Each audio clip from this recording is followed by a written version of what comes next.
गहरा सागर या deep sea दुनिया का सबसे बड़ा हैबिटेट है जो पृथ्वी पर रहने लायक कुल जगह का 95% है।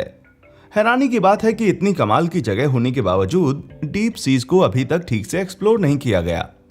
तो चलिए इस वीडियो के टॉप 10 फैक्ट्स के थ्रू आपको डीप सी के बारे में बहुत कुछ सीखने को मिल जाएगा। नंबर 10, किसी को नहीं पता कि डीप सी आखिर शुरू कहां से होता है। डीप सी की कोई तय परिभाषा नहीं है। कुछ लोगों के हिसाब से यह समुद्र का वो इलाका है जिसमें अजीब और डरावने जीव रहते हैं। वहीं कुछ इसका ताल्लुक समुद्र की गहराई से मानते हैं। कुछ लोग दावा करते हैं कि डीप सी कॉन्टिनेंटल शेल्फ के छोर से शुरू होता है। यह लगभग 200 मीटर की गहराई होती है जहां से सूरज की रोशनी धीमी पड़ने लगती है। वहीं world register of deep sea species के हिसाब से डीप सी उस गहराई से शुरू होता है जहां पर पानी के तापमान आदि पर मौसम का प्रभाव नहीं पड़ता, यानी कि लगभग 500 मीटर। पर समुद्र की औसत लगभग 4000 मीटर है। इसलिए कुछ लोगों का कहना है कि डीप सी कम से कम 1000 फैथम या 1828 मीटर की गहराई से शुरू होता है।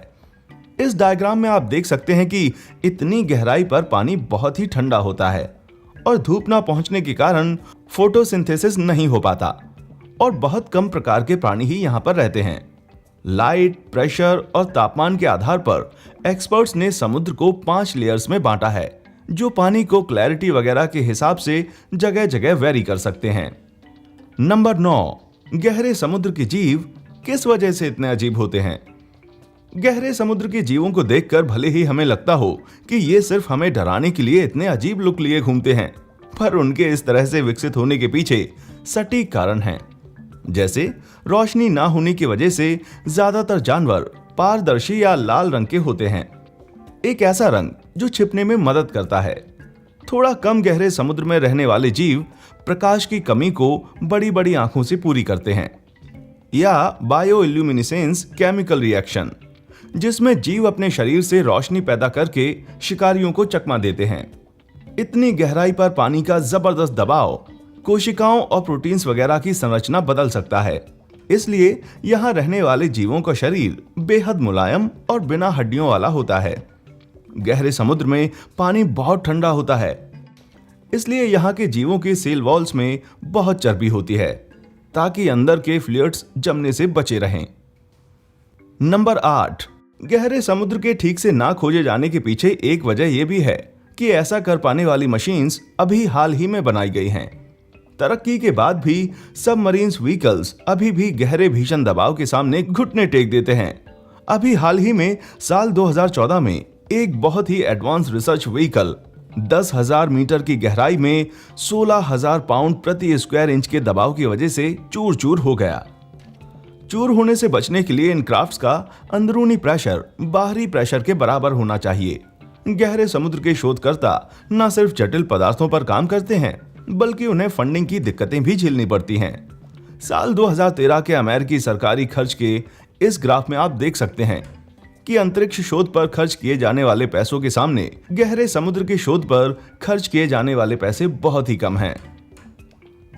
नंबर 7, गहरे समुद्र में आज तक सिर्फ 3 ही लोग गए हैं। गहरे समुद्र की यात्रा करना तो अंतरिक्ष यात्रा से भी ज्यादा कठिन है। आज तक 500 से ज्यादा लोग अंतरिक्ष में जा चुके हैं, पर समुद्र की 1000 फैथम की गहराई के पार सिर्फ 3। इनमें से 2 लोग तो 1960 में ही मैरियाना ट्रेंच के सबसे गहरे हिस्से चैलेंजर डीप की सैर कर आए थे। तीसरे व्यक्ति हैं द अबिस और टाइटैनिक के डायरेक्टर जेम्स कैमरून, जो साल 2012 में चैलेंजर डीप में उतरे। वे डीप सी की रिसर्च में फंडिंग की कमी से नाखुश थे, इसलिए $1 करोड़ से भी ज्यादा खर्च करके उन्होंने डीप सी चैलेंजर वेसल बनवाया। वे 11 किलोमीटर तक की गहराई में गए और 3 घंटे बिताकर ऐसा कीमती साइंटिफिक डाटा इकट्ठा किया जिसके बारे में 1960 में सोचना नामुमकिन था। नंबर 6, रोज नई प्रजातियां खोजी जा रही हैं। गहरा समुद्र लगभग अनछुआ है, इसलिए हर वेसल को कोई ना कोई नई प्रजाति मिल ही जाती है। World register of marine species के हिसाब से हाल ही में एक साल में 1451 नई समुद्री प्रजातियां खोजी गई हैं, जिनमें से बहुत सी गहरे समुद्र में थीं, यानी कि पहले से ज्ञात 2,40,000 समुद्री प्रजातियों के अलावा हर रोज 4 नई प्रजातियां खोजी जाती हैं। अनुमान बताते हैं कि अभी हम सिर्फ 1/4 समुद्री प्रजातियों के बारे में ही जानते हैं। चूंकि world register of deep sea creatures में अभी सिर्फ 2,000 प्रजातियां ही दर्ज हैं, इसलिए गहरे समुद्र की और भी बहुत सी हैरत अंगेज प्रजातियां अभी भी खोजी जानी बाकी हैं। नंबर 5, ये एक बड़ा सा प्लेग्राउंड है। गहरे समुद्र के ज्यादातर जीव काफी बड़े आकार के होते हैं। इसका कारण तो ठीक से नहीं पता, पर क्रस्टेशियंस के बारे में कहा जाता है कि पानी के घटते तापमान के साथ इनका आकार और उम्र बढ़ती जाती है। जायंट एम्फीपॉड, जैपनीज स्पाइडर क्रैब और जायंट स्क्विड इस बात के कुछ उदाहरण हैं। सोच के डर लगता है कि उन गहराइयों में पता नहीं और कौन कौन से दैत्य घूम रहे हों। नंबर 4, समुद्र तल पर शानदार पारिस्थितिक तंत्र। 1977 में गहरे समुद्र के एक शोध दल ने हाइड्रोथर्मल वेंट्स की खोज करके इतिहास रच दिया था। हाइड्रोथर्मल वेंट्स समुद्र के तल पर मौजूद दरारें होती हैं, जिनमें से मिनरल रिच पानी निकलता है। इस खोज से पहले हम समझते थे कि फोटोसिंथेसिस के बिना जीवन संभव नहीं है, पर इसके बाद हमारा दुनिया को देखने का नजरिया ही बदल गया। ये वेंट्स समुद्र के ज्वालामुखी इलाकों में मिलते हैं, जहां मिनरल रिच पानी मैग्मा से गर्म होकर समुद्र तल की दरारों से बाहर निकलता है।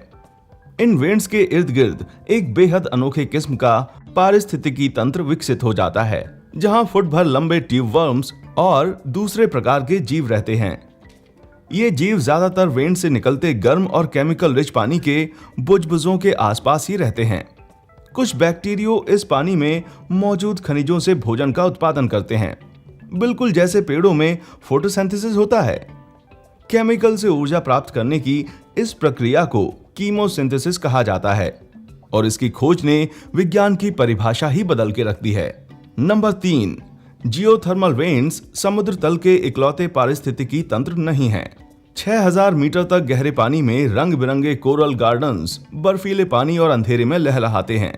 बल्कि वैज्ञानिकों का मानना है कि गहरे समुद्र के कोरल्स की प्रजातियों की संख्या उथले पानी के कोरल्स की प्रजातियों से कम नहीं है। पर गहरे समुद्र के कोरल उथले पानी के कोरल की तरह धूप से नहीं, बल्कि पानी में बहुत छोटे जीवों से भोजन प्राप्त करते हैं।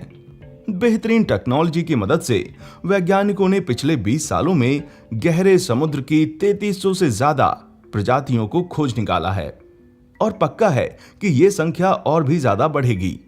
ये विविधता से भरपूर है, और इनमें से कुछ तो बहुत ही ज्यादा हैरत अंगेज हैं, जैसे 4000 से 8500 साल पुराने सबसे लंबे समय तक जीने वाले जीव ब्लैक कोरल्स, और तो और कुछ तो बढ़कर 35 मीटर तक ऊंचे खूबसूरत ढांचे बना लेते हैं। कोरल्स और सी स्पॉन्ज जैसी हैबिटेट बनाने वाली प्रजातियां छोटी मछलियों और सैकड़ों दूसरी प्रजातियों को खाना और आसरा प्रदान करती हैं। नंबर 2, गहरा समुद्र हमारी कई समस्याओं का हल बन सकता है। डीप सी कोरल हैबिटेट्स और गहरे समुद्र में रहने वाले कई जीव भविष्य में मेडिकल और कमर्शियल क्षेत्रों में दवाइयों, पेस्टिसाइड्स और कॉस्मेटिक्स के लिए काफी इंपॉर्टेंट साबित होंगे। जैसे हाल ही में खोजे गए डीप सी कोरल्स में रहने वाले स्पॉन्ज, जो एंटी बैक्टीरियल और एंटीवायरल गुणों वाले पदार्थों का उत्पादन करते हैं। और भी चौंकाने वाली बात तो यह है कि डीप सी स्पॉन्ज की एक प्रजाति में ऐसा केमिकल पाया जाता है जो कैंसर सेल्स को विभाजित होने और फैलने से रोकता है। इसके अलावा कुछ स्पॉन्जेस में पेन किलर प्रॉपर्टीज होती हैं। वहीं सी फैंस में उच्च मात्रा में प्रोस्टाग्लैंडिन्स पाए जाते हैं, जो अस्थमा और हृदय रोगों के इलाज में काम आते हैं। न जाने और कौन कौन से जीवनदायक केमिकल्स समुद्र की गहराइयों में बसे इन कोरल्स में छिपे हुए हैं। नंबर 1, समुद्र तल एकदम बंजर भूमि है। जियोथर्मल वेंट्स और डीप सी कोरल्स की बात को छोड़ दिया जाए तो ज्यादातर समुद्र तल अंतरिक्ष की तरह एकदम बंजर हैं। पर अंतरिक्ष में तो टेलीस्कोप की मदद से दूर दूर तक देखा जा सकता है, मगर गहरे समुद्र में 100 फीट से ज्यादा दिखाई ही नहीं देता। समुद्र तल बिल्कुल इस अंडर सी रोबोट द्वारा प्राप्त तस्वीर की तरह दिखता है। समुद्र के इस हिस्से की सबसे खास बात है यहाँ रहने वाले अनोखे जानवर, जो अभी भी खोजे जाने बाकी हैं। आपको क्या लगता है, किस जगह ज्यादा अजीब प्राणी मिलेंगे, ऊपर समुद्र में या नीचे गहरे सागर में? नीचे कमेंट्स करके हमें जरूर बताएं। चैनल देखने के लिए शुक्रिया।